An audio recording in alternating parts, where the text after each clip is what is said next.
Ya chicos, en esta ocasión vamos a tener lo que va a ser una gran ponente, como ustedes ya lo habrán visto en varias de nuestras ponencias, que es la tutora Jennifer Fuentes.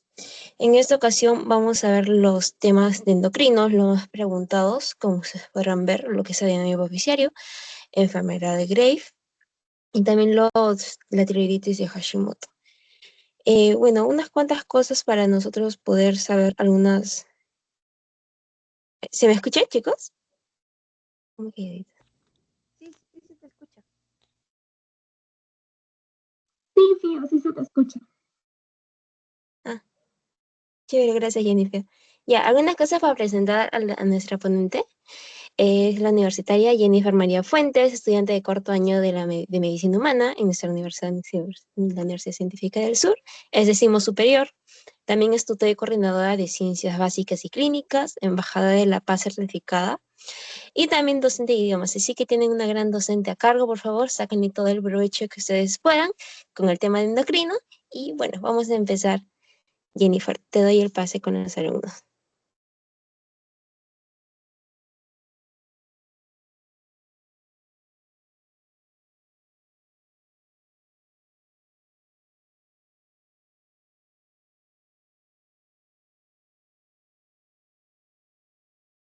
Excelente, muchas gracias. Bueno, primero que nada, chicos, bienvenidos a la ponencia del día de hoy. Voy a proceder a compartir pantalla. Y asimismo estaba conectándome con otro dispositivo para que puedan visualizar súper bien las diapositivas. Así que permítanme un minutito, por favor, en lo que les comparto la pantalla. Aprovechando ello, los felicito de antemano porque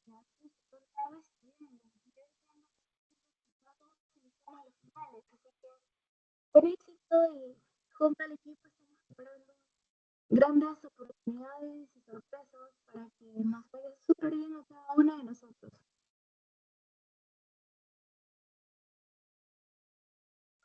Todos estamos en el curso de fisiopato, ¿verdad? Tal cual, o sea, están llevándolo, o algunos ya lo pasaron, o en qué ciclos están. Me gustaría saber eso, chicos. A ver, ingresar el enlace y listo.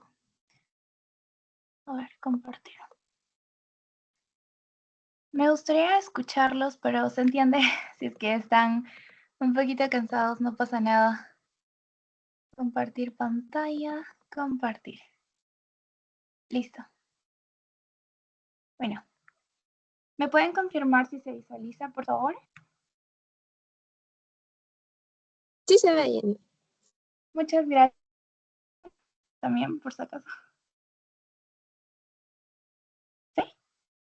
Ya, digamos que sí.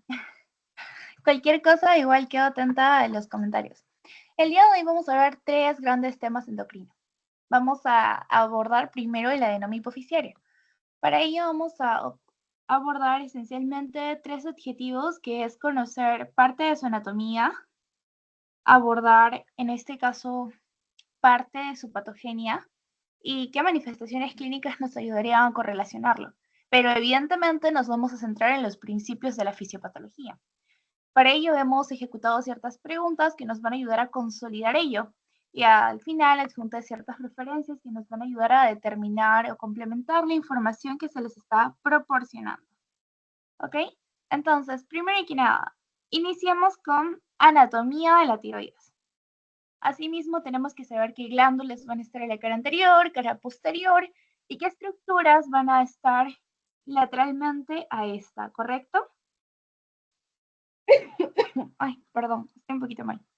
Primero que nada, la tiroides. La podemos visualizar aquí, ¿correcto? Una vista inferior con múltiples estructuras que están acompañadas a su lado, que nos van a poder ayudar a entender un poco más de su fisiopatología. Aquí la podemos tener ya extirpada, en este caso post-tiroidectomía.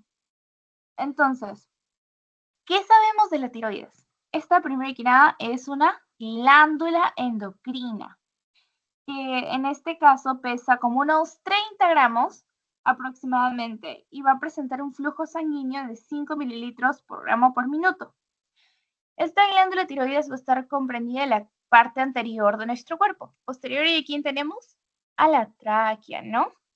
Y bueno, ¿quién va a inervar esencialmente esta glándula? El nervio laringio, ¿verdad?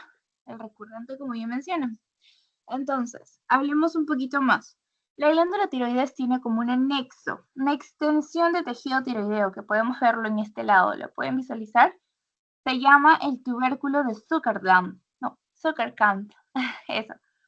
Este tubérculo, pues, va a estar situado a nivel del tejido tiroideo posterior de los lóbulos laterales, como se puede visualizar. ¿Y para qué sirve esto? ¿Por qué lo menciono? Bueno, chicos, comentarles que debido a que en ciertas situaciones, al ser removido durante la tiroidectomía total, esta en estrecha, pues, consecuencia, se relaciona con el nervio laringio recurrente. Entonces, al realizar ello, podemos visualizar que hay una afección nervosa, ya que el nervio laringio recurrente va a pasar por la parte posterior del tubérculo de Zuckerkant y cerca del cruce con la arteria tiroidea inferior, ¿no? Y aquí podemos visualizarlo cuando se está realizando este procedimiento de la tiroidectomía. Ahora, atrás, pues, ¿a quiénes tenemos? A las 4 glandulitas llamadas paratiroides, ¿no? Y aquí podemos visualizar que tenemos ciertos linfonodos con una presentación muy característica. Los linfonodos cervicales que van a estar situados en 6 niveles, como pueden visualizar. El primer nivel, ¿cómo se llama? Submentoniano o submandibular, que es otro. En nivel 2 van a ser los yugulares superiores, nivel 3 yugulares medios, nivel 4 los yugulares inferiores, nivel 5 el triángulo posterior y nivel 6 el compartimiento central. ¿Por qué es importante? Porque aquí vamos a ver ciertas adenopatías que se van a manifestar a lo largo de la fisiopatología de esta enfermedad. Ahora sí, hablemos sobre los diversos ejes que van a, pues, verse alterados o afectados al hablar sobre los adenomas hipofisiarios. Pero primero que nada, tenemos que saber qué es un adenoma hipofisiario, ¿verdad? Entonces, esta es una neoplasia benigna que puede ser originada por células de la adenohipófisis. Adeno, ¿no? Aquí abajo. Aneuro es la parte posterior, adeno la parte anterior, ¿no? Entonces, estas van a representar el tumor más habitual, si bien es cierto, en la silla turca, que podemos visualizarla aquí abajito, ¿no? Del hipotálamo. Y constituyen de un 10 a un 15% de las neoplasias intracraneales. Estas van a ser clasificadas por múltiples maneras. En principal, pues según las características tintoriales, los adenomas acidófilos, basófilos, cromófobos, entre otras, que vamos a verlo más adelante. Pero lo esencial de esto es que al verse alterado este adenoma por una compresión en la silla turca, ¿qué va a pasar? Que se va a alterar todo el eje hipotalámico hipofisiario suprarrenal, que en su defecto, ¿qué es lo que hace? Bueno, va a generar un aumento de los glucocorticoides, mineralocorticoides, como podemos ver, va a tener un eje central, va a alterarse las acciones periféricas metabólicas, las acciones renales, como la retención de sodio, agua, el sistema renina-angiotensina aldosterona por alteración de controles de la presión arterial, va a haber, en este caso, ciertas secreciones masivas en ciertas hormonas, o incluso vamos a ver que va a haber por una secreción masiva consecuencias en las manifestaciones clínicas en el desarrollo del sistema nervioso central, del esqueleto, en el uso de la disponibilidad de ciertos metabolitos por su incremento o incluso la producción excesiva de calor. Y eso lo vamos a ver más adelante y el por qué. Estos cuadros evidentemente ya lo hemos visualizado antes, pero es esencial que nosotros recordemos ello como teoría básica. Entonces, como ya sabemos que el adenoma hipofisiario es, en este caso, una neoplasia benigna, va a presentar característicamente ciertos signos y síntomas que se asocian a la hipersecreción hormonal. Esa es nuestra palabra clave. Como es hiper, grande, masivo, excesivo, vamos a tener en este caso ciertos tumores que van a, pues, asociarse a como el hiperprolactinemia, bueno, características clínicas, ¿no? El exceso de la hormona IGH, que va a causar acromegalia, gigantismo, ¿no? Y estos también incluso pueden ser, si bien es cierto, manifestaciones clínicas significativas, pues vamos a ver que algunos son los famosos los famosos adenomas hipoficiarios que no funcionan clínicamente, es decir, los silenciosos, que pueden asociarse a un 70 o 90% de estos adenomas como los gonadotrópicos, ¿no? Ya vamos a verlos más adelante. Entonces, centrémonos en la clasificación clínico-patológica de estos adenomas hipoficiarios. Lo principal es la asociación de la familia de la hormona de crecimiento, la growth hormone, el PRL y la TSH, ¿no? Es decir, los tumores, en este caso somatotropos, los de PRL, los lactotropos y los TSH, los tirotropos, ¿no? Que van a subclasificarse acorde a lo que vamos a encontrar en histología. Ahora, también tenemos otra gran familia, ¿no? La familia de ACTH, los que van a ser los corticotropos funcionantes o los corticotropos silentes. Por otro lado, también tenemos a los gonadotropos.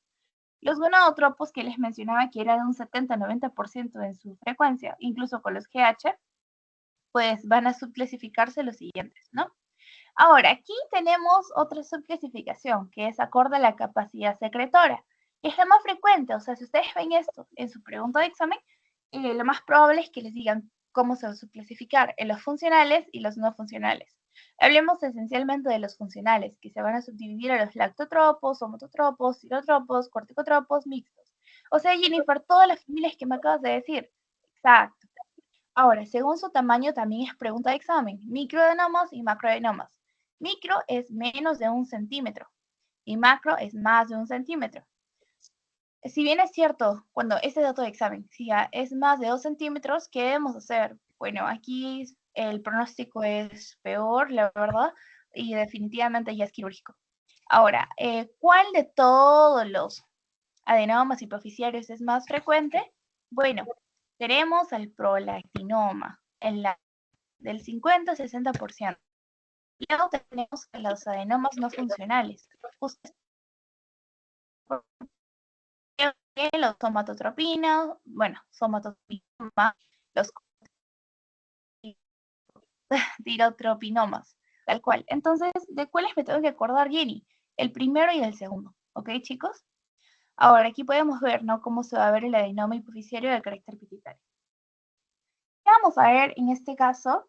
La química. Bueno, aquí vamos a ver primero, aparte de reforzar la epidemiología marcada previamente, ¿cuál es la incidencia? Como bien saben, la mayoría de los pacientes con adenomas hipoficiarios van a presentar ciertos signos y síntomas de hipersecreción hormonal que les había mencionado. Pero recuerden que también están los que no presentan ese tipo de síntomas. Entonces, estos adenomas hipoficiarios son expansiones clonales, que incluso lo podemos dividir en su tamaño como habíamos enfatizado. Y al ser ello una expansión clonal, ¿qué es lo que pasa? Que, bueno, estas ultraestructuras y la aplicación sistémica de la inmunistoquímica hormonal permitieron un desarrollo de subclasificaciones, como podemos ver aquí, acorde a la inmunoreactividad hormonal. Entonces, la inmunistoquímica ha puesto de manifiesto una alta prevalencia de una subclasificación de los adenomas plurihormonales y gonadotropos, que originalmente pues mencionan cierta interpretación y clasificación que podemos visualizar aquí. Gracias a ello, las tinciones con citoqueratinas o con marcadores de proteínas mitocondriales permiten la valoración de ciertos aspectos. Además, ¿qué es lo que vamos a hacer? Estudiar eficazmente cuál de estos estudios de actividad proliferativa, como el Ki67, pregunta de examen, o de la expresión determinadas por las codificaciones de genes supresores de tumores, como el P53, van a verse, en este caso, las aportaciones técnicas moleculares o en su patogénesis misma para poder entender ciertas variedades de adenomas. Entonces, ¿la fisiopatología del adenoma hipoficiario es única? No. Ya hemos mencionado dos alteraciones por la actividad proliferativa. ¿De quiénes? Ki67 y el P53, ¿no? Los tumores supresores. Pero no es el único, también tenemos a los oncogenes y entre otros.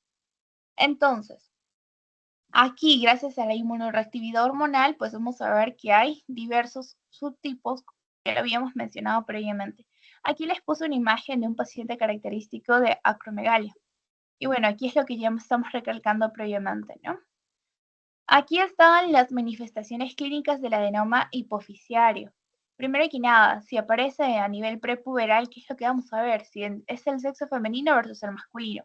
Si es femenino, hay un retraso, igual que en el masculino, en la pubertad. En el caso de las mujeres, amenorrea. En el caso de varones, del crecimiento. Puede haber también en el caso de las mujeres este. Característico la cefalea y la alteración visual en los adenomas hipoficiarios por la compresión que comprende este. Los microprolactinomas son usualmente frecuentes en femeninos y los macroprolactinomas en masculinos. Cuando ya estamos en fase reproductiva, en los femeninos vamos a ver aún, en este caso, el retraso de la menstruación, de la menarquía. E incluso ciertos cortes, no van a verse ciclos regulares o incluso una anovulación crónica. Recuerde lo que lo va a comprimir, ¿ok? La FSH, el LH, entre otros. Infertilidad, por supuesto, galactorrea, acné, hirsutismo, microprolactinoma. Y si ustedes asocian esta clínica, pues presentan varios diferenciales, pero ahorita no vamos a hablar de eso. Tenemos que saber cómo reconocer un adenoma hipoficiario. En las masculinas, ¿qué más vamos a ver en la fase reproductiva? Una disminución de la libido, una disminución de la actividad sexual, ¿no? Disfunción eréctil, oligoasospermia, síntomas neurológicos, ya les expliqué antes el por qué. Macroprolactinomas, también referenciando a la prepuberal. En la postreproductiva también se puede manifestar, pues va a haber reducción de la masa ósea, recuerden la función de los estrógenos, ¿no? Síntomas neurológicos de por medio, macroprolactinomas en comparación a lo mencionado previamente a partir de la postreproductiva, pregunta de examen. Masculinas, ¿qué vamos a ver? Una reducción de la masa ósea de igual manera, ¿no? Andrógenos, síntomas neurológicos y macroprolactinomas son persistentes. Entonces, en las tres fases que estamos clasificando en la clínica, los varones se caracterizan por tener macroprolactinomas, ¿no? En su expresión. Ahora hablemos de lo más importante del día de hoy, la fisiopatología de un adenoma hipoficiario asociado a las mutaciones genéticas. Esto es un tema muy bonito. Céntrense en lo que he resaltado de rojo. ¿Por qué, Jenny? Porque esto es lo que esencialmente se aborda como lo más típico. Les ¿Aló? mencioné previamente. Hola, ¿sí? Dime, amor. Ah, hello. Ah, Katy. Ok, no te preocupes. Ya. Sigamos. Les decía, la fisiopatología del adenoma hipoficiario es variada porque va a depender mucho de cuáles están siendo afectados a nivel genético. Entonces, si hablemos netamente de las mutaciones en oncogenes y genes supresores de tumores, tenemos esta clasificación característica, pero la más frecuente. ¿Por qué? Porque aquí tenemos la misma característica, pero en los más raros, ¿no? Que usualmente son atípicos.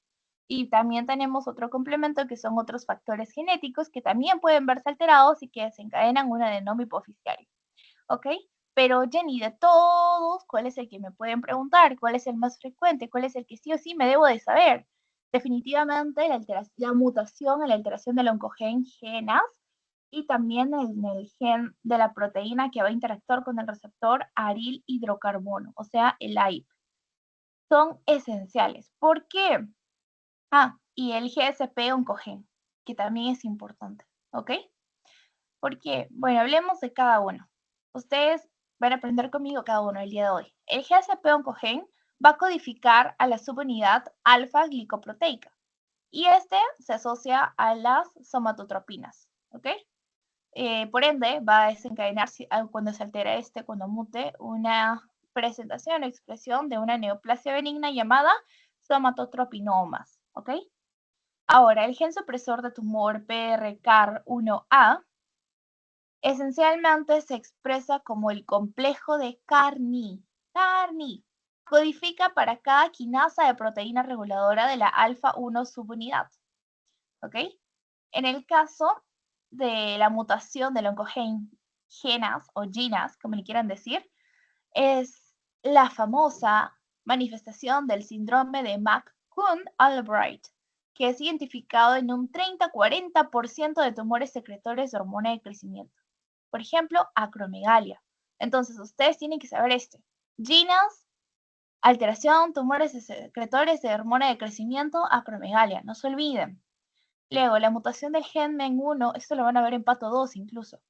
Prácticamente es por una asociación de neoplasia neuroendocrina múltiple tipo 1. Y como es neuroendocrina, pues también puede comprometer a la expresión de un adenoma hipoficiario. ¿Por qué? Porque esta codifica la proteína menina y esto se puede manifestar en un 2.7% de adenomas hipoficiarios, pero obviamente con un contexto de la alteración de un gen MEN1. No es tan frecuente, pero pues es significativo. Ahora, otro que sí definitivamente es marcadísimo es en este caso la mutación del gen de la proteína que va a interactuar con el receptor aril hidrocarburo AIP, que es el adenoma hipoficiario aislado familiar. Este es importantísimo. ¿Por qué? Porque las mutaciones en el gen AIP, que es el aryl hydrocarbon receptor interacting protein, están asociadas esencialmente con estos adenomas familiares y se manifiestan en pacientes jóvenes con adenomas secretores de GH, muy parecido al GNAS oncogen. Entonces, dos acromegalias debido a estos, ¿no? El AIP y el GNAS. No se olviden, por favor. Ahora, hay otro que también es frecuente, pero no se menciona tanto, que son las mutaciones del USP8. Seguro lo han escuchado. Estas mutaciones van a estar implicadas con adenomas productores, ¿pero de qué? De la ACTH. Lo que habíamos visto al inicio. No lo puse aquí. ¿Por qué? Porque se menciona que su fisiopatología no está tan al 100% estudiada, pero entre las hipótesis planteadas se refiere que va a incrementar a la deubiquitinización del receptor del factor de crecimiento epidérmico, famoso EGFR, aumentando la estabilidad de señalización proliferativa. Es otro de los que también puede alterarse, ¿ok? Ahora, aquí tenemos otros genes supresores de tumores. Ustedes saben que pues tenemos a estos supresores de tumores, pero que cuando se van a ver alterados, pues pueden que se codifique alguna parte de nuestras células erróneamente y ¡pum! Se desencadene la patología o la neoplasia benigna en este caso. ¿Cuál es? El gen P53 de la cabeza, el de retinoblastoma, rarísimo, pero puede darse, y el de la familia RAS. Ahora, también tenemos otros factores genéticos, como cuáles, Jenny, el PTTG, el PDT-FGFR4 y también a las proteínas y genes adicionales. ¿Como qué? Por ejemplo, si hay una expresión normal de las proteínas debido a la detención del crecimiento, pues se puede alterar, se puede mutar alguna de las estructuras comprometidas de estas proteínas que deben de detener el crecimiento y ¡pum! Acromegalia. Ahora, también tenemos a la proteína quinasa muerte, famosísima, que también puede verse alterada, y no netamente en esta enfermedad, sino en múltiples. Daño del ADN inducible por proteína gamma y el gen de apoptosis de tumor hipoficiario, el famoso P27X1, ¿no? Estas son, en este caso, las que van a desencadenar la fisiopatología del adenoma hipoficiario. Entonces, como bien saben, estas pueden verse alteradas, pero con las clínicas no. ¿Por qué? Ya está bien, pueden mutar el gen, pueden mutar el oncogen, pero ¿qué necesita? De una vía de señalización que va a verse alterada, que se expresa en toda célula, y al pasar esto, pues van a contribuir a la proliferación, que es importantísimo en la fisiología, y a la supervivencia celular del adenoma hipoficiario. Entonces, estas vías de señalización cumplen estos dos roles. ¿Cuáles son? El PI3K, el AKT, el mTOR, las principales vías de señalización que se van a ver alteradas. ¿Son las únicas? No, hay dos más, el MAPK y el RK. Hablemos de la esencial, la más básica, que sí o sí deben de saber de adenoma hipoficiario. Bueno, la vía PI3K-AKT-mTOR son alteraciones que van a contribuir. ¿En qué cosas que le había mencionado? Primero, el factor de crecimiento reconociendo el receptor de tirosinquinasa y el dímero, en este caso, el receptor de tirosinquinasa activado. ¿Estos dos qué van a hacer? Junto a todo lo demás del PI3K activo, cuando ya se va a activar, cuáles son las otras enzimas que van a ir activando el PI3K, cómo adicionando va a influir el IKK, el AKT, que se va a tener que unir a múltiples receptores, que luego se van a, en este caso, traslocar con el FOXO0, bueno, el GSK3, el TCC2, el mTORC1, entre otras, que van a desencadenar esencialmente que se metabolice, prolifere, crezca y sobreviva, ¿no? Este ciclo es lo que prácticamente hacen estas vías de señalización. Entonces, las mutaciones o sobreexpresiones en componentes de esta vía, ¿qué van a hacer? Aumentan la actividad de quién? Del mTOR, promoviendo el crecimiento tumoral. Y eso es lo que hace el mTOR, esencialmente. ¿Ok? Ahora, la que les había mencionado, que es la otra vía, que es la MAPK-RK, es una vía que básicamente hace lo mismo, prolifera, y que también genera diferenciación celular, solamente que en esta vía lo que se caracteriza es la hiperplasia celular y la formación de adenomas. En el otro pues, no se enfatizaba tanto en ello, ¿no? ¿Es lo único de la fisiopatología? No. Falta la epigenética, que es el tercer componente importante para la metilación de la ADN y las modificaciones de histonas. ¿Por qué? Porque van a afectar a la cromatina y la expresión génica que estamos viendo en pantalla, que va a favorecer ¿qué cosa? La proliferación celular descontrolada. Entonces, ¿qué es la epigenética? Prolifera descontroladamente debido a una mutación de histonas. Fin. Ahora, ¿cómo quiero agregar de esta imagen antes de pasar al siguiente? En condiciones fisiológicas, ¿qué es lo que pasa con el PI3K? O sea, ¿qué es lo normal? Porque yo les he hablado de frente de lo patológico. Bueno, lo normal es que este se va a activar, como pueden visualizar aquí. Mientras que inactivo pasa al activo, mediante las señales extracelulares que tienen que atravesar la membrana, como factores de crecimiento epidérmico, por ejemplo, el derivado de plaquetas, el factor de crecimiento similar a la insulina, citoquinas, hormonas, un montón de cosas, que van a interactuar como receptores de tirosinquinasa, ¿ok? Estos receptores de tirosinquinasa son los que van a activar, inducen a su dimerización, como habíamos visto aquí previamente. Al inducir la dimerización por su activación, ¿qué es lo que va a desencadenar? Bueno, ciertos cambios conformacionales a partir de la fosforilación de residuos de tirosina en las regiones citoplasmáticas del RKT. ¿Ok? Eso es lo que esencialmente quería mencionarles aquí. Entonces, estos cambios del dominio citoplasmático del RKT, ¿qué van a hacer? Que reclutan las proteínas que vayan a encontrar en el exterior y en el interior, que las adapten estas proteínas. ¿Y cuáles van a ser estas proteínas adaptadas? El IRS1, ¿dónde está? Aquí está. El AKT, PKD, el CER43, el RAS, entre otras, ¿no? El GAT2, el GRB2, el IRS2, entre otras. Todas estas proteínas que van a ser reclutadas, ¿qué van a hacer? Activan alostéricamente al PI3K. Ya, activa el PI3K. Excelente. Ya la fosforilizado, ya la tenemos en la subunidad 85. ¿Y qué va a pasar después? Va a haber un cambio conformacional de esta molécula, gracias a la actividad catalítica de la proteína POC10. Tenemos acá, pero es dato. ¿Ok? Y esto va a transformarlo en fosfatidil inositol, o sea, el PIP3, más su fosfato, ¿no? El K. Eso es esencialmente lo que quería mostrarles. Ahora vayamos a las preguntas. Excelente. Ya hicimos la parte teórica. Entonces, la primera pregunta es la siguiente. Yo confío en ustedes, chicos. Yo sé que sí van a poder. Tras haberles explicado un poco sobre la adenoma hipoficiario y su historia, primera pregunta. ¿Cómo se relaciona la compresión quiasmática con la aparición de déficits visuales en pacientes con adenomas pituitarios? A. Provoca pérdida de la visión periférica debido a la afectación de las fibras nerviosas de la retina temporal. B. Causa pérdida de visión central debido a la afectación de las fibras nerviosas de la retina nasal. C. Conduce a la ceguera completa debido a la destrucción en la totalidad del quiasma óptico. D. Resulta en diplopía debido a la afectación del nervio óptico. Ya chicos, ¿qué dicen ustedes? Los leo. Voy a unirme un ratito con otro dispositivo para poder leerlos. Agregar. Audio desactivado.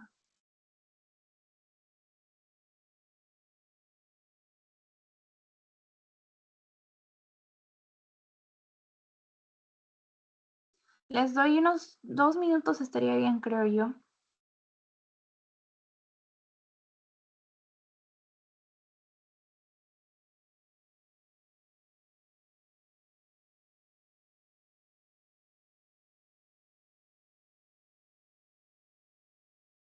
A ver, voy a unirme. Abrir.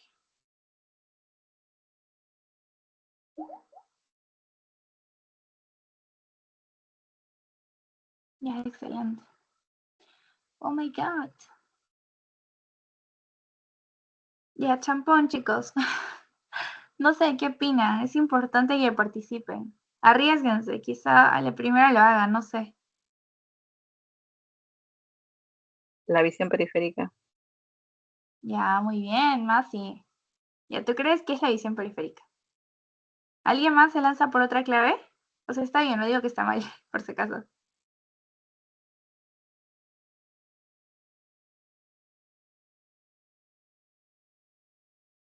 ¿No? Ya. Vamos con la respuesta. La respuesta es la A. Sí, correcto. Provoca pérdida de visión periférica debido a la afectación de las fibras nerviosas de la retina temporal. Este es un concepto más anatómico que se les había mostrado más que todo al inicio, pero les explico el por qué. Sucede que aquí en la retina temporal van a recoger información esencial de campos visuales periféricos, porque esta retina temporal va a estar situada en el cruce del quiasma óptico y justo ahí anatómicamente hablando va a estar situado pues el adenoma hipoficiario que puede comprimir afectando estas fibras, resultando en la pérdida de visión periférica o la famosa no diplopía, tampoco destrucción total. Lo esencial es la hemianopsia bitemporal, ¿ok? Muy bien, pasamos a la siguiente. ¿Cómo pueden los adenomas pituitarios no secretantes causar hipogonadismo y cuál es su implicación clínica? Ojo, dato clave. Al destruir células lactotrópicas causando galactorrea y alteraciones menstruales, comprimen el tallo hipoficiario disminuyendo la liberación de gonadotropinas, lo que lleva a la disminución de la función gonadal, aumentan la producción de cortisol provocando síndrome de Cushing, supresión de función gonadal, secretar prolactina de manera no regulada inhibiendo la liberación de gonadotropinas y causando infertilidad.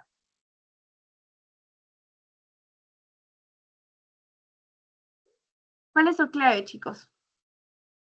Analícenlo bien acorde a netamente los datos puntuales que les di. Si no les di otros es porque no van con el caso, por así decirlo. Ya, Tracy dice la B.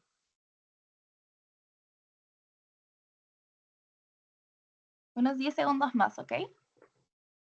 10, 9, 8, 7, 6. Vamos, chicos, anímense, ustedes pueden. 4, 3, 2, 1. Mileni dice la C. Ok. 0. Ya está. Muy bien, chicos. La respuesta en este caso es la B. Por compresión. Acuérdense de las palabras claves que les di en adenoma. Que comprimen, no destruyen, no. Aumenta la producción de cortisol. Bueno, sería un efecto colateral, pero específicamente te dice no secretantes. Entonces, podría ser, no digo que no, pero no, realmente no lo es. Ya que, a ver, les explico. Al comprimir el tallo hipoficiario, ¿qué es lo que va a pasar? Sí, va a interferir con la regulación hormonal normal, evidentemente, pero va a afectar esencialmente la liberación de ciertas hormonas para que explique el hipogonadismo. ¿Cuáles eran las que les mencioné antes? La luteinizante, ¿no? La LH y la FSH, que van a ser esenciales para la liberación de estas gonadotropinas, ¿no? Lo que va a desencadenar la disminución de la función gonadal. Tratan de centrarse en los datos que les dan, o sea, si les dicen no secretantes, si les dicen hipogonadismo, correlacionen. Y la palabra clave en adenoma hipoficiario, ¿cuál es? Compresión, ¿no? Ok. Sí. Bueno, esas son las referencias bibliográficas de solo adenoma hipoficiario. Se las dejo en pantalla para que puedan revisarlas después. Y pasemos a la siguiente. Vamos a la enfermedad de Graves. Graves-Bassel. ¿Qué pasa en la fisiopatología? Este cuadro es muy típico, seguro lo han visto en varios ambientes. Primero que nada, hablar sobre la enfermedad de Graves-Bassel o la enfermedad de Graves, pues implica hablar sobre ciertos anticuerpos estimulantes, que van a estar aquí. Perdón. Aquí. Aquí están los anticuerpos y las inmunoglobulinas que van a verse de por medio. Ya, pero hablemos esencialmente de lo que tenemos en pantalla, ¿ok? van a haber 3 componentes que se van a alterar en el microambiente. ¿Qué es lo que pasa en la enfermedad de Graves? Bueno, van a haber una expresión de cambios en la predisposición genética. El HLA-DR, el CD40, el PTPN22, el TSHR, la interleuquina 2RA, el FSRI, la CTLA4, entre otras, van a mutar y van a verse afectadas también en ciertos pacientes que van a desencadenar por un factor del medio ambiente que puede exponerlos a que éstas alteren y pues muten, ¿no? Ante este cuadro. ¿Como cuáles? Ingesta de yodo y selenio. Ciertas infecciones, estrés, medicamentos. Una vez que estos desencadenen y cohesionen en su ambiente epigenético, ¡pum! Es como una bomba que van a hacer que desencadenen y que haya una alta proliferación de estas mutaciones. Y también vamos a tener factores endógenos. Por ejemplo, es más frecuente en mujeres, en este caso jóvenes, bueno, adultas jóvenes, menopausia, que van a tener embarazo, alteraciones o que están durante el embarazo desencadenando este tipo de cuadros, que van a presentar la habilidad emocional. ¿Qué quiere decir esto? O sea, la puedes ver llorar, la puedes ver reír, porque tú no vas a sentir eso, porque no te transmite. ¿Ok? Entonces, primero que nada, ¿cuál es el primer step que va a verse afectado? La predisposición genética, ¿no? Después va a verse afectado por los factores del medio ambiente, escalando, que suman, no quiere decir que pues no existan, ¿no? Van correlacionados. Y después los promotores de la autoinmunidad. Los promotores de la autoinmunidad es un tema maravilloso, gigante, ya que aquí vamos a hablar netamente de la fisiopatología. Por ejemplo, en la enfermedad de Graves va a haber una alteración a los linfocitos T y los linfocitos B. ¿Qué hacen los linfocitos T y qué hacen los linfocitos B? Son mediadores de la autoinmunidad. Entonces, esta enfermedad es autoinmune. Se sabe que van dirigidos contra ciertos antígenos, ¿no? Los linfocitos T y B. Los antígenos tiroideos, del tipo tiroglobulina. Eso es básico, ¿no? Ya lo mencionamos antes de igual manera. Otro tipo de antígeno tiroideo es la peroxidasa tiroidea, el receptor de TSH, la tirotrofina, ¿no? Pero, ¿qué es lo que pasa? Que el receptor de tirotrofina, por el mismo autoantígeno primario, pues va a desencadenar a la enfermedad de Graves, siendo responsable de qué enfermedad, hipertiroidismo o hipotiroidismo. Hipertiroidismo, ¿correcto? Sí, ¿por qué? Porque esta enfermedad va a afectar esencialmente por el anticuerpo y la respuesta inmunológica mediada por las células que van a estar bien definidos, ya que va a haber una transferencia de la suma de estos factores del hipertiroidismo de los anticuerpos receptores de TSH en sujetos sanos, ¿no? Por medio de ciertas transferencias. Hay pacientes con Graves en fase 2 que han sido documentados incluso que, por ejemplo, ha sido una transferencia pasiva a autoanticuerpos contra receptores del TSH, es decir, por vía vertical al feto de una mujer embarazada, provocándole un desorden autoinmune mediado por autoanticuerpos. Eso se le llama hipertiroidismo neonatal, ¿ok? Entonces, ¿qué es lo que pasa en estos promotores de la autoinmunidad? Pues van a verse alterados, desencadenando un tipo de hipertiroidismo, pero de carácter autoinmune. ¿Por qué?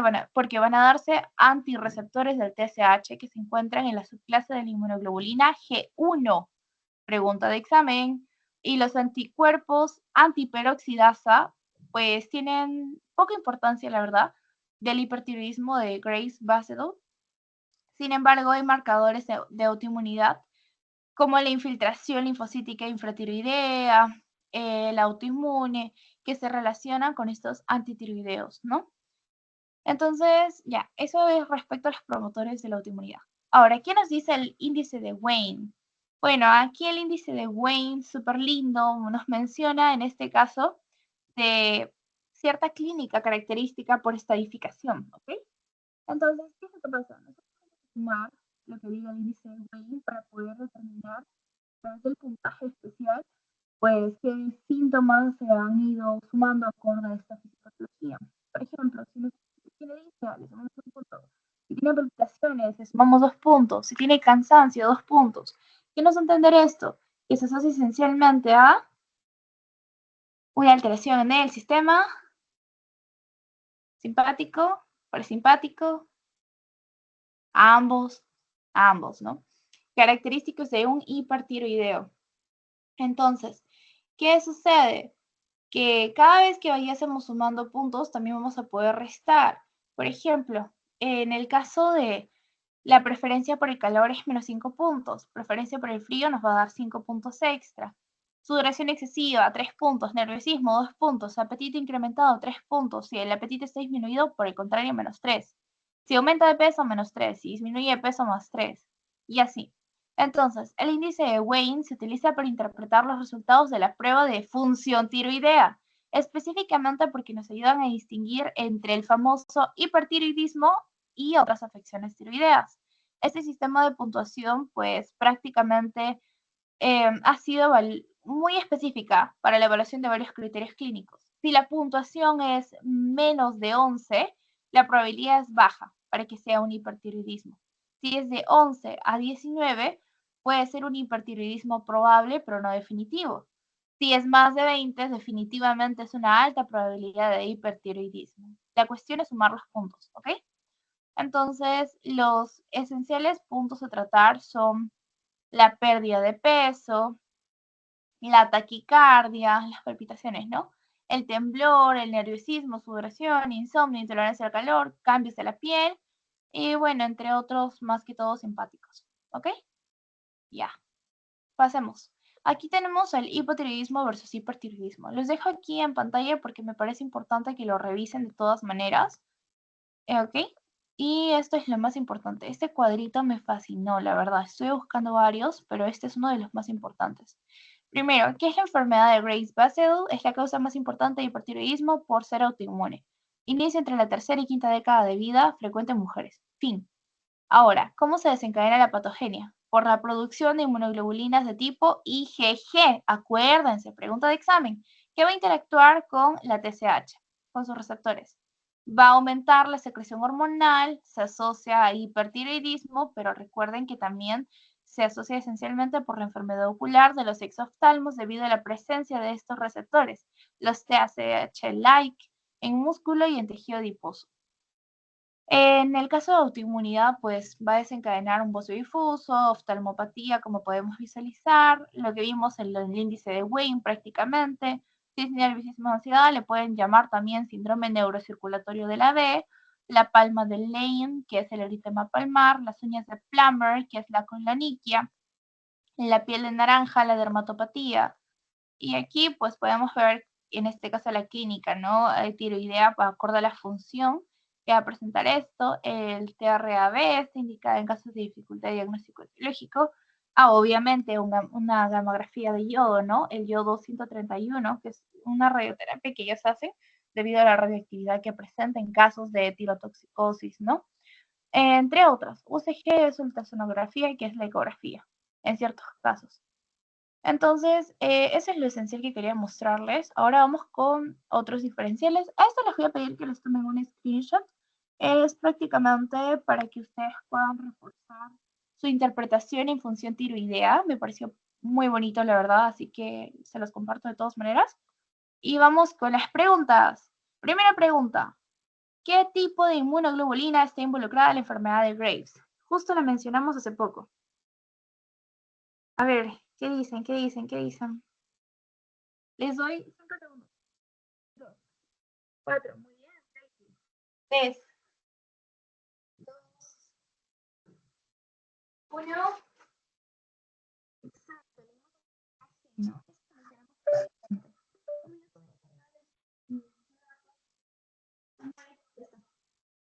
Ahora sí. Correcto, Tracy, la inmunoglobulina G. Ahora, pasamos a la siguiente. Ya. ¿Cuál es el mecanismo patológico subyacente de la enfermedad de Graves? Una destrucción autoinmune de los islotes pancreáticos, producción de autoanticuerpos estimulantes del receptor TSH, deficiencia en la síntesis de tiroglobulina, acumulación de linfocitos T reguladores en el tejido tiroideo. ¿Qué dicen? Mileni dice la C. A ver, chicos. Mileni dice la B.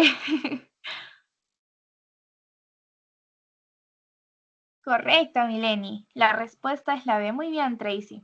La producción de autoanticuerpos estimulantes del receptor TSH. Eso ya lo mencionamos previamente.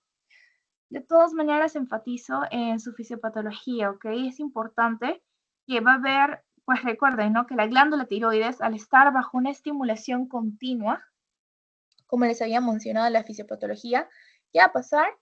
Va a ser mediada por ciertos autoanticuerpos que van a estar circulando en contra de los receptores de TSH. Esa es la fisiopato esencial. Ustedes me tienen que decir esto y ya, están ready. Ahora, ¿qué es lo que hacen? Hay una secreción de la tirotropina, ¿no? Que va a suprimir debido a la tirotoxicosis en ciertos casos. Entonces, esa es la fisiopatología de Graves. Siguiente, ¿cuál es el síntoma clínico característico presente en la enfermedad de Graves? Bocio, hipotensión, hiperglucemia postprandial, disminución de la sudoración. ¿Qué dicen? 5 segundos, 5, 4, 3, muy bien, Tracy. 2, 1. Correcto, bocio difuso. Esa es la clave, ¿no? Es un síntoma clínico que se va a desencadenar por la autoinmunidad. Muy bien, Mileni. Siguiente pregunta. ¿Cuál de las siguientes complicaciones es más común en pacientes en enfermedad de Graves no tratada adecuadamente? Este sí está un poquito difícil, pero yo sé que ustedes pueden. Tiene que ver con el índice de Wayne. Ya les di una mini pista. No se duerman, chicos. Aún queda poquito. Último tema. Sí se puede. Vamos, unos 5 minutitos más. Mileni dice la A. Hipercalcemia. Tracy dice la A. Hipercalcemia. ¿Quién se arriesga por otra? No digo que esté mal, pero aquí sucede que la clave no es hipercalcemia, chicas. Ahora les voy a explicar por qué. A ver, sucede que al no estar tratada adecuadamente, ¿se acuerdan de las palpitaciones? Ya, tiene que ver con eso. La miocardiopatía dilatada es la respuesta, ya que es una complicación debido a los efectos prolongados de ¿quién? Del hipertiroidismo. ¿Y qué hace el hipertiroidismo? Lleva a insuficiencia cardíaca. ¿Y qué hace la insuficiencia cardíaca? Hace que haya un revestimiento, una remodelación frecuente en el corazoncito y esto que desencadena una miocardiopatía dilatada, ¿ok? Ahora, me pueden preguntar, ¿no? Jenny, ¿y por qué no es hipercalcemia como complicación en Graves? Ya, sucede que, a ver, la hipercalcemia no, o sea, no se correlaciona, la verdad. ¿Por qué? Porque se asocia más que todo a la resorción ósea, ¿no? Y lo que hace el hipertiroidismo es, bueno, quizás asociarlo a eso, pero en pacientes ya, como bien les mencionaba, un poco más adultos. Más que todo, la hipercalcemia es para un hiperparatiroidismo, no para un Graves, que es como un hipertiroidismo autoinmune, ¿ok? Hipercalcemia fijo, ¿no? Hiperparatiroidismo, ahí sí, podría darse, reitero. Pero entre las más comunes de Graves, aparte de la miocardiopatía dilatada, ¿cuál sería? La oftalmopatía de Graves, ¿verdad? O sea, los exoftalmos. La dermatopatía de Graves, esa es otra. La miocardiopatía dilatada es otra. La tormenta tiroidea es otra. Osteoporosis en vez de hipercalcemia, ¿no? Debido a la resorción ósea que está aumentada en Graves, ¿ok? O sea, sería más que todo lo opuesto. ¿Ok? Ya, chicos. Estas son las referencias de enfermedad de Graves. Ahora vamos con la última. 5 minutitos. Tiroiditis de Hashimoto. Rápido. Aquí hay que hablar esencialmente de los autoanticuerpos, los anti-TPO. ¿Dónde está? Aquí está. Anti-TPO y la tiroglobulina, ¿no? ¿Qué pasa aquí? Bueno, a la presencia de estos autoanticuerpos contra la peroxidasa tiroidea, que es la TPO, y la tiroglobulina, son prácticamente los que desencadenan la fisiopatología de tiroiditis de Hashimoto. Estos anticuerpos van a dañar a las células tiroideas. ¿Qué van a hacer? Inducen una respuesta inflamatoria y destruyen el tejido tiroideo. Lo destruyen, lo dañan, y esto, pues, al destruirlo, hacen que se afecte todo el sistema. En este caso, que comprometen su ejecución nerviosa, renal, vascular, un montón. Entonces, estos anticuerpos dañan estas células, inducen respuestas inflamatorias y destruyen el tejido. ¿Y esto qué desencadena? Ya vengan los linfocitos, las células T, las células B y se infiltren masivamente. Les estoy haciendo un resumen de esto, ¿ok? se van a infiltrar masivamente porque se han dañado. Entonces, las células T citotóxicas, las CD8, destruyen directamente las células tiroideas, mientras que las células TC helper CD4 promueven producción de autoanticuerpos por las células B. Eso es importante. Repito, CD8 destruyen, CD4 promueven producción de autoanticuerpos. ¿Y quiénes más van a venir? Bueno, van a intervenir citoquinas, factores inflamatorios debido a esta inflamación que se desencadena linfocítica, factores de mecanismos genéticos como el antígeno leucocitario o el complejo mayor de histocompatibilidad, ¿no? El HLA, entre otras. ¿Para qué? Porque, bueno, estos van a mutar prácticamente. Y cuando mutan, ¿qué hacen? Implican susceptibilidad de tiroiditis de Hashimoto, ¿no? Ahora, aquí tenemos mecanismos no inmunológicos como los inmunológicos. En los no inmunológicos, pues vamos a ver cómo se va a ver afectado el sistema por esta disminución masiva de T3 y T4. Y en los inmunológicos, que vamos a ver los depósitos de inmunocomplejos, la acción directa de otros cuerpos que les mencionaba, el complemento de las citoquinas, que van a desencadenar en un síndrome nefrótico y proteinuria, ¿no? Ok, y la base genética, bueno, es todo lo que va a mutar prácticamente. ¿Cuáles son las más importantes? El HLA, el CTLA4, el PTPN22, se repiten casi todos, el CD14 y el CD40. ¿Ok?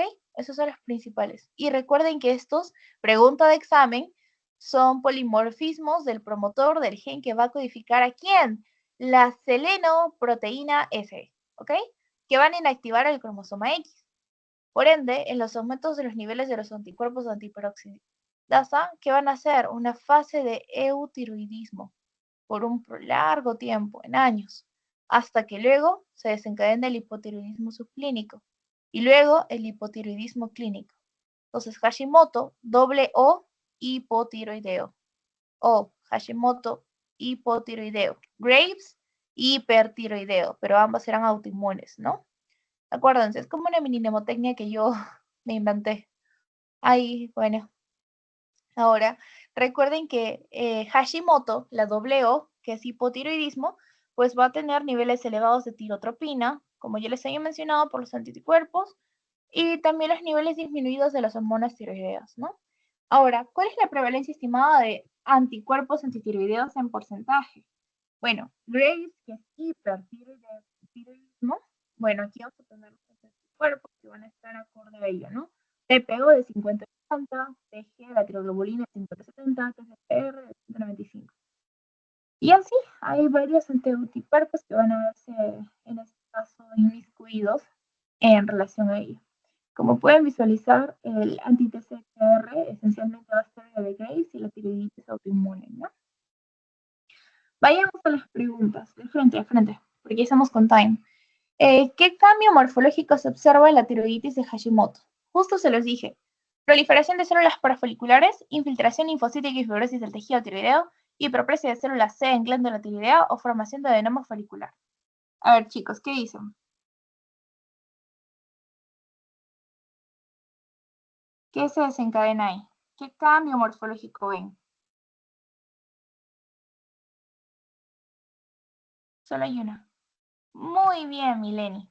La infiltración linfocítica y fibrosis del tejido tiroideo. Justo lo que les mencionaba, ¿no? Antes.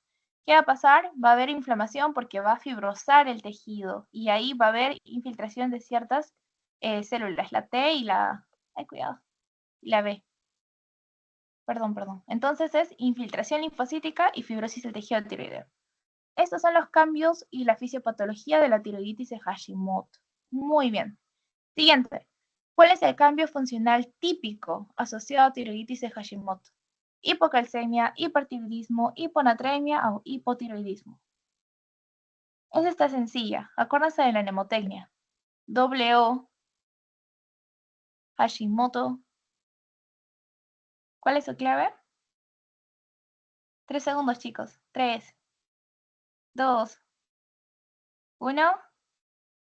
Hipotiroidismo, ¿no? Acuérdense. Hashimoto, doble O, hipotiroidismo. El único hiper va a ser Graves. Y acuérdense que ambas son autoinmunes, ¿no? Siguiente pregunta. ¿Cuál es el tratamiento de elección inicial? Esta es la última para la tiroiditis de Hashimoto. ¿Una cirugía, terapia con radioyodo, terapia de reemplazo hormonal con levotiroxina o administración de agentes inmunosupresores. Si es hipotiroidismo, ¿qué cosa le dan? A ver, Mileni dice la D, administración de agentes inmunosupresores. Es una interesante respuesta, no puedo decir que no. Pero aquí la respuesta es levotiroxina, porque recuerda que es hipotiroidismo, entonces lo que vas a hacer es darle una terapia de reemplazo hormonal con levotiroxina. Esto ya está implementado en las guías y actualizado. ¿Ok? Y aquí están nuestras referencias, chicos, en tiroiditis de Hashimoto, otras 5, desde el año 2019 hasta el 2022. Y eso ha sido todo por hoy. Espero les haya gustado la clase, espero les sea de ayuda. Si tienen alguna duda, cuestionamiento, siempre estoy súper atenta al chat general y espero que les vaya súper bien en su examen. Abracitos, éxitos. Dime, Ana. Ay, qué lindos, gracias. ¿Qué pasó, Ana? Cuéntame. Ahora espérate, le subo volumen, no sé si. Ey, ahora sí. Ay, qué lindos. Cerrando de la mejor manera, chicos.